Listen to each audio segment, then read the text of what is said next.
महाराष्ट्र की लोकप्रिय अभिनेत्री तेजस्विनी पंडित ने हाल ही में एक इंटरव्यू में कहा कि श्री राज ठाकरे का नहीं बल्कि ये हमारा दुर्भाग्य है कि वो महाराष्ट्र के मुख्यमंत्री नहीं है। Hey my dear YouTube fam, आपका स्वागत है दी एनएसआर पॉडकास्ट में एक और इंसाइटफुल एपिसोड में। आज हम महाराष्ट्र की राजनीति की डायनामिक दुनिया में यात्रा शुरू करेंगे। विजनरी नेता Shri Raj Thackeray and his transformative vision for the state's development.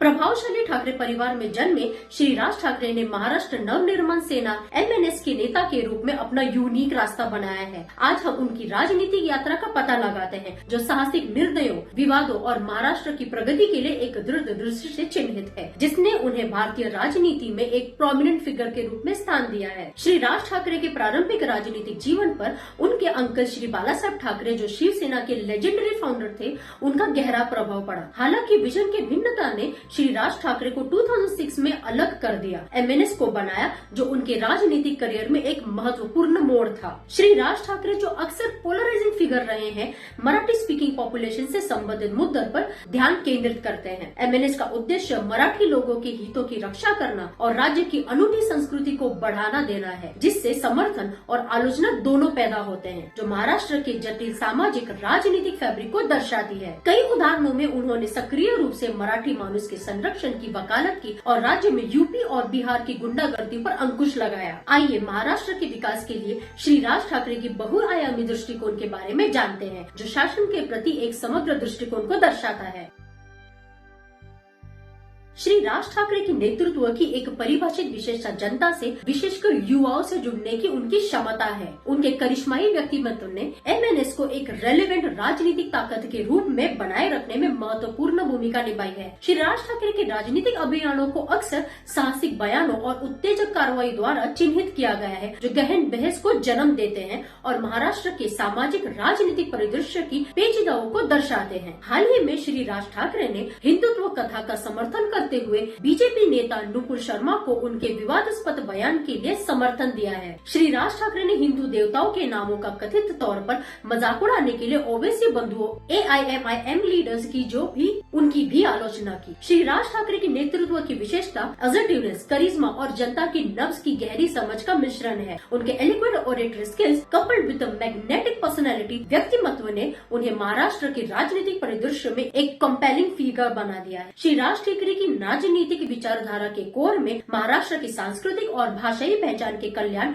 और संरक्षण के लिए एक उत्कट प्रतिबद्धता है। मनसे का मराठी गौरव और मराठी भाषा आबादी की सुरक्षा पर जोर देना क्षेत्रीय हितों की रक्षा के लिए श्री राज ठाकरे के समर्थन को दर्शाता है।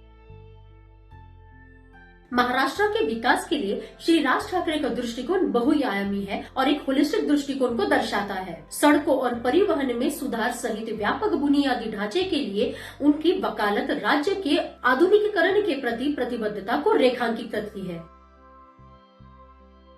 उनके दृष्टिकोण के केंद्र महाराष्ट्र के बुनियादी ढांचे का आधुनिकीकरण और विकास है। वह सड़कों, परिवहन और शहरी सुविधाओं में महत्वपूर्ण सुधार की वकालत करते हैं। पलायन का उदाहरण देते हुए श्री राज ठाकरे प्रवासन रोकने के लिए अन्य राज्यों की वृद्धि और विकास की पुरजोर वकालत करते हैं। विभिन्न उद्योगों में मुंबई की केंद्रीयता लगभग 1500 लोगों की दैनिक आमद को आकर्षित करती है, जिससे आवास की गंभीर समस्याएं पैदा होती है। दक्षिण मुंबई की उच्च संपत्ति दर मध्यम वर्ग के परिवारों को उपनगरीय क्षेत्रों में आवास की तलाश करने के लिए मजबूर करती है। पिछले 20 से 25 वर्षों में बांद्रा, कुर्ला, घाटकोपर, दहिसर, विरार, ठाणे, कर्जत और आसनगांव से परे के क्षेत्रों में सामर्थ्य के कारण प्रवास में वृद्धि देखी गई है। तेजी से जनसंख्या वृद्धि और सड़कों, पानी की आपूर्ति और परिवहन सुविधाओं जैसी बुनियादी ढांचे के धीमे विकास के बीच बेमेल के अराजकता और भीड़ को जन्म दिया है। प्रवास को कम करने और बुनियादी ढांचे की चुनौतियों का समाधान करने के लिए अन्य राज्यों में संतुलित विकास की आवश्यकता के बारे में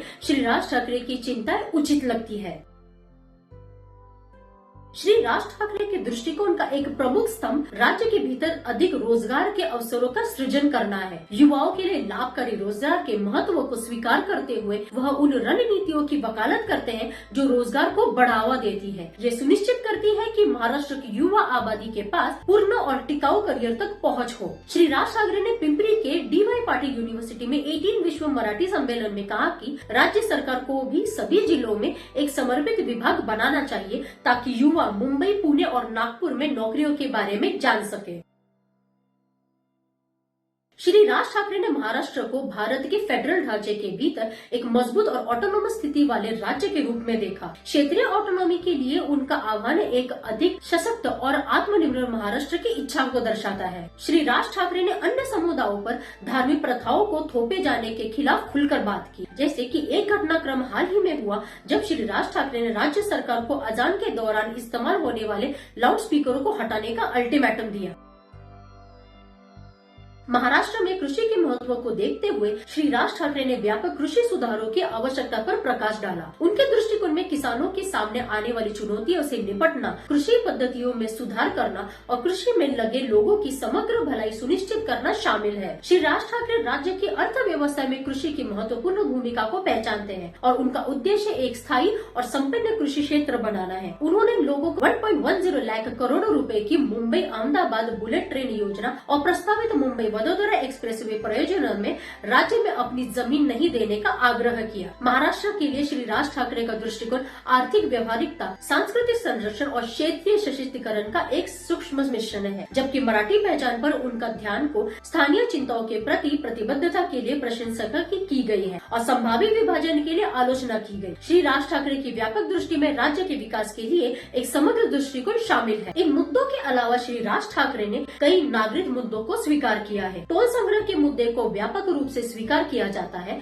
और आम जनता इसे जुड़े सस्पेक्टेड पॉलिटिकल कनेक्शन से अवगत है। नकद में होने वाले धन से अपारदर्शिता बढ़ती है और पारदर्शिता की कमी है और टोल बूथों की स्थापना से संबंधित कानूनों का घोर उल्लंघन होता है। इस मामले में श्री राज ठाकरे का रुख जायज प्रतीत होता है। उनके आंदोलन के कारण कई अवैध टोल बूथ बंद हो गए हैं, जो उनके दावों की सटीकता को रेखांकित करता है। इन अवैध टोल नाकों को बंद करना इस धारणा का समर्थन करता है कि करोड़ों रुपए वास्तव में किसी की जेब में भेजे जा रहे हैं। इन प्रयासों के बावजूद कई टोल नाका काम करना जारी रखते हैं और लोग परियोजनाओं की बारीकियों पर सवाल उठाए बिना ही उचित ऑडिट की मांग किए बिना ही भुगतान करना जारी रखते हैं। यह चल रही स्थिति टोल संग्रह प्रथाओं में पारदर्शिता और जवाबदेही की जुड़ी लगातार चुनौतियों को उजागर करती है। एक और मुद्दा जो एवरेज मुंबईकर के लिए एक निरंतर चिंता का विषय है, उनके दिमाग में रहता है, क्योंकि वे रेलवे स्टेशनों के माध्यम से काम पर जाते हैं और घर लौटते हैं, फेरी वालों का मुद्दा है। जबकि मैं हिंसा की समर्थन नहीं करती, BMC का या राज्य सरकार को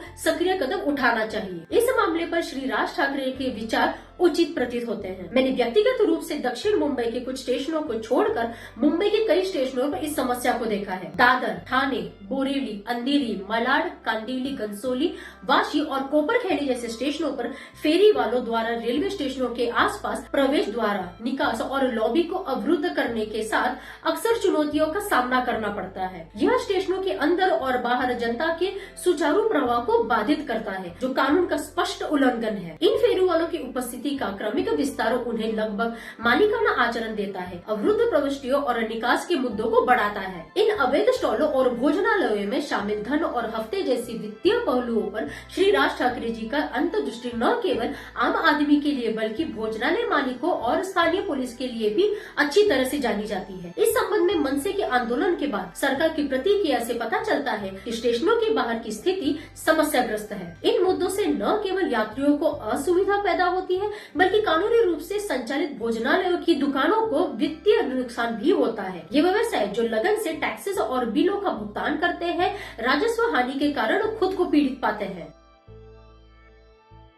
श्री राज ठाकरे हाल ही में महाराष्ट्र के जटिल राजनीतिक परिदृश्य में ruling BJP Bharatiya Janata party के मुखर आलोचन के रूप में उभरे हैं। श्री राज ठाकरे का बीजेपी के प्रति दृष्टिकोण राजनीतिक दांवपेचों का गहन अवलोकन और पारंपरिक गठबंधनों से परे सैद्धांतिक राजनीति के प्रति प्रतिबद्धता को दर्शाता है। घटनाओं के एक आश्चर्यजनक मोड़ में श्री राज ठाकरे ने महाराष्ट्र में अपनी राजनीतिक रणनीति के लिए भाजपा की खुले तौर पर आलोचना की है। उन्होंने एनसीपी नेशनलिस्ट कांग्रेस पार्टी से अजित पवार के बाकी धड़े को शामिल करने के भाजपा के फैसले पर नाखुशी जताई है। श्री राज ठाकरे जो अपने रणनीतिक और संरक्षित राजनीतिक दृष्टिकोण के लिए जाने जाते हैं, उन्होंने भाजपा से अन्य दलों के विधायकों को अपने पाले में लिए बिना महाराष्ट्र में अपनी पार्टी स्थापित करने का आग्रह किया। श्री राज ठाकरे की भाजपा की आलोचना राजनीतिक अखंडता के प्रति उनकी व्यापक प्रतिबद्धता को अनुरूप है। कुछ मौकों पर भाजपा के साथ उनके राजनीतिक जुड़ाव के बावजूद उनकी तीखी टिप्पणियां अल्पकालीन लाभ के लिए अपने सिद्धांतों से समझौता करने से इनकार करने का सुझाव देती है। राजनीति में नैतिक आचरण के प्रति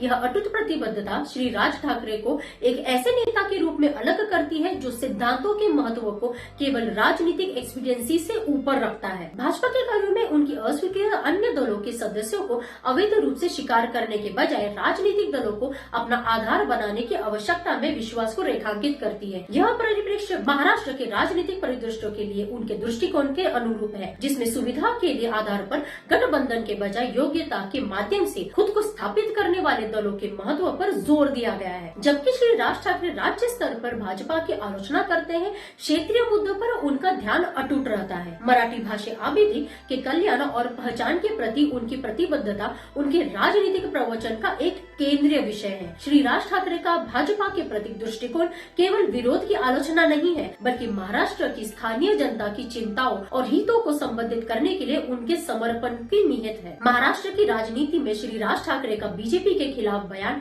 राजनीतिक समीकरणों की उनकी सूक्ष्म समझ का प्रतिबिंब है। प्रिंसिपल और नैतिक राजनीति के लिए एक व्यापक प्रतिबद्धता को भी रेखांकित करती है। जैसे जैसे महाराष्ट्र में राजनीतिक परिदृश्य विकसित होता रहा है, श्री राज ठाकरे का संरक्षित दृष्टिकोण और क्षेत्रीय मुद्दों पर जोर उनकी राजनीतिक विचारधारा की परिभाषित विशेषताओं के रूप में सामने आती है।